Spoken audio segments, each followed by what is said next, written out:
aspiring speakers and more opportunity to network with and meet with eminent global thought leaders to share your ideas for creating partnerships, generating resources and building synergistic relationships with like-minded people from across the globe. Because we've got some incredible people who are going to be sharing ideas with you, who are going to be telling you a little bit about their life, about their journey.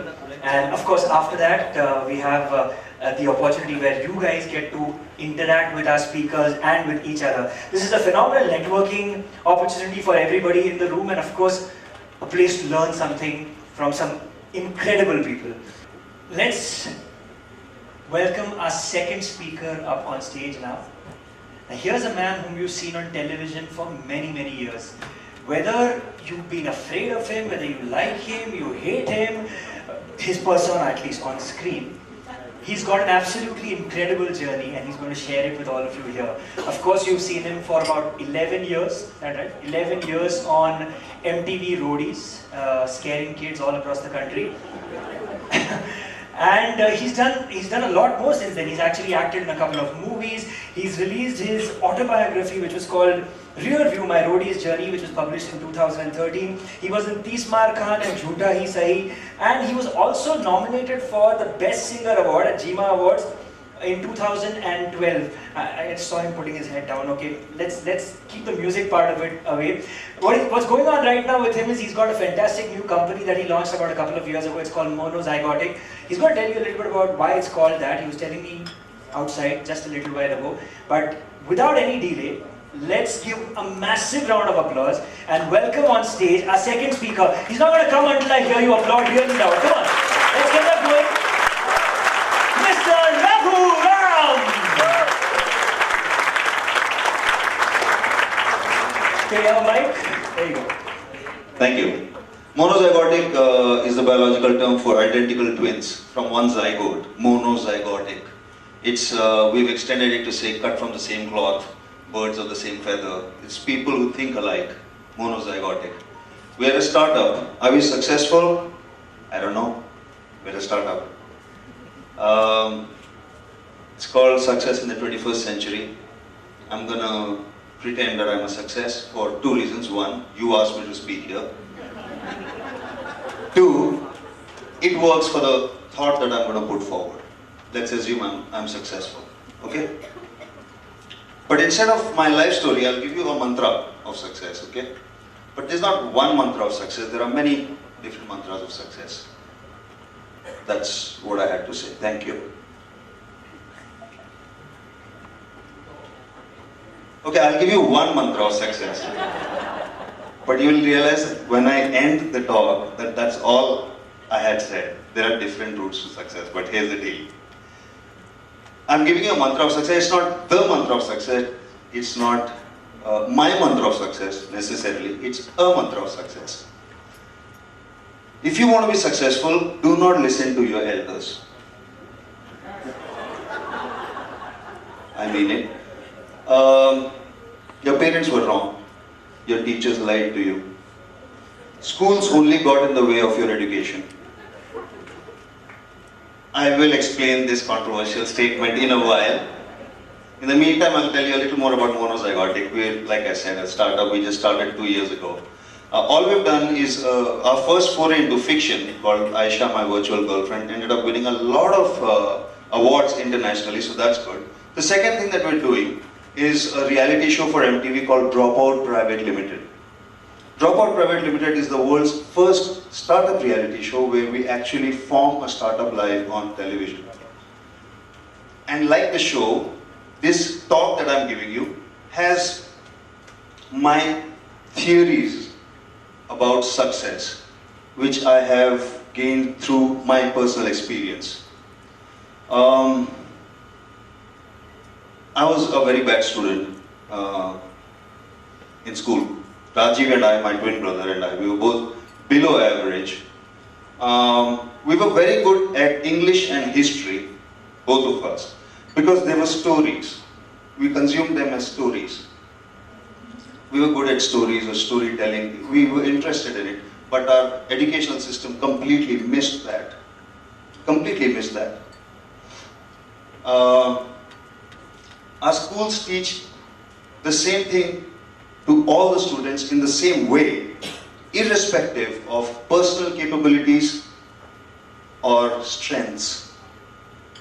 And kids who are not so good at sitting still and memorizing what is being told to them are made to feel inferior. I was made to feel like a failure. And this is when I say your teachers lied to you. You're not a failure. Schools don't decide your failure. They don't do that. Marks are not a measurement of intelligence or capabilities. Dropout Private Limited, this is a basic tenet at the philosophy, this philosophy at the basis of the concept that is Dropout Private Limited. Our parents are wrong, I said that. Because they want us to be happy. They want us to be happy.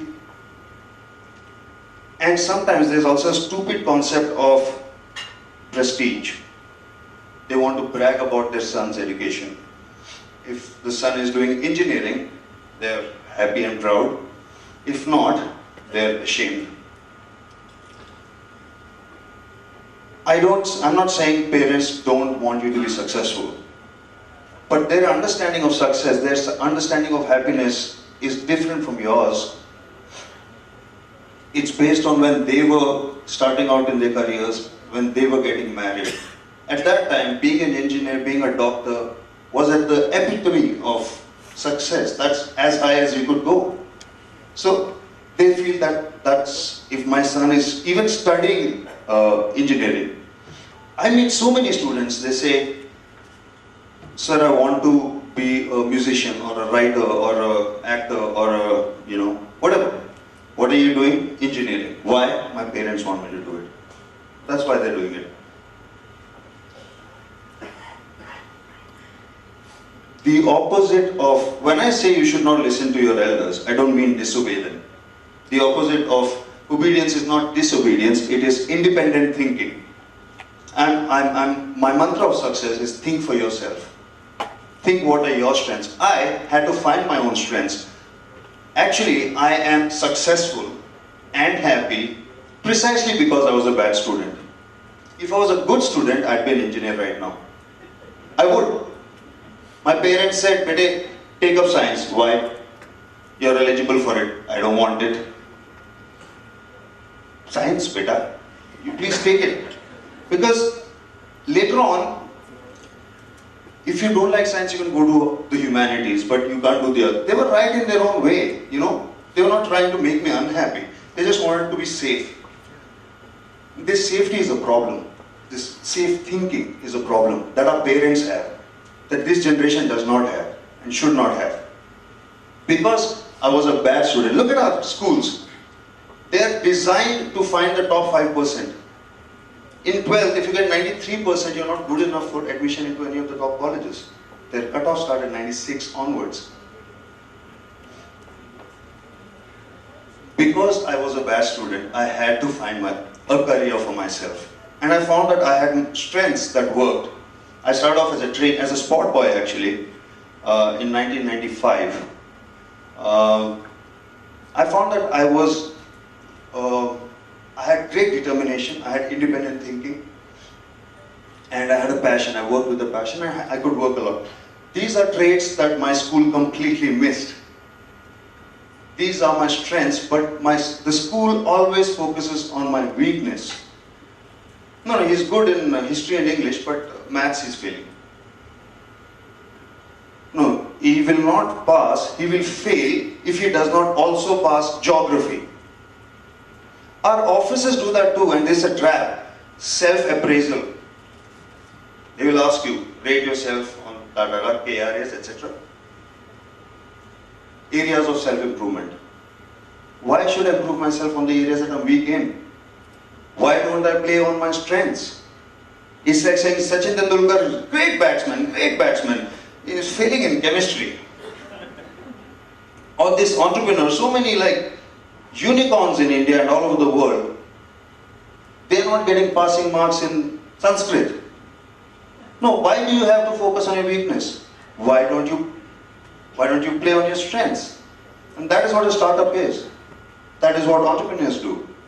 Play on your strengths and make associations that Your weaknesses are the strengths of those people. That's how great teams are made. Look at our Indian cricket team. Everybody is not Sachin Tendulkar, but we've won all the World Cups. Basically, what I wanted to say was, think for yourself. There is not one mantra of success. There is a route to success. It could be yours, could be something different. And this is what I started to say, unless, I would have ended it 15 minutes ago, but you made me talk, so you are responsible. Thank you. Thank you.